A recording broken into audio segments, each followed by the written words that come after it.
Dengan harga barang naik, perkhidmatan naik, semuanya makin mahal. Ramai di kalangan golongan B40 tidak mampu untuk adakan simpanan. Malah, ada juga golongan yang kaya tapi tiada simpanan atas sebab komitmen terlampau tinggi. Tetapi tidak mustahil sebenarnya untuk anda adakan simpanan dengan cara paksa menabung. Yang paling penting, anda perlu ubah mindset dan gaya hidup. Anda boleh cari cara untuk kurangkan komitmen, kurangkan nafsu berbelanja dan cari multiple source of income.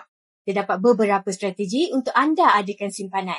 Yang pertama, apabila tiba hari gaji, menurut pakar kewangan Tuan Azizi Ali, alihkan 10% daripada pendapatan anda itu untuk dijadikan simpanan. Contohnya, anda bergaji RM2,000 sebulan. Ini bermakna anda perlu asingkan RM200.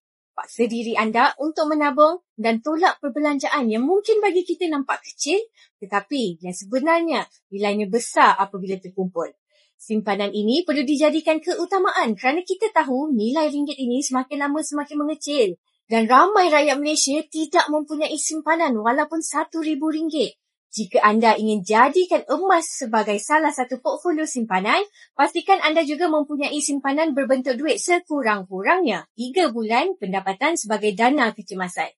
Jadi, yang selebihnya anda boleh simpan dalam bentuk emas. Anda juga boleh jadikan simpanan emas anda ini sebagai forgotten savings di mana anda simpan dan lupakan.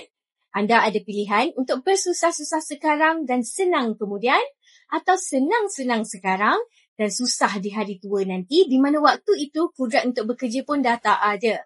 Untuk mulakan simpanan emas anda boleh isi borang biru sign up di bawah dan saya akan bimbing anda dalam cara dan langkah terbaik dalam simpanan.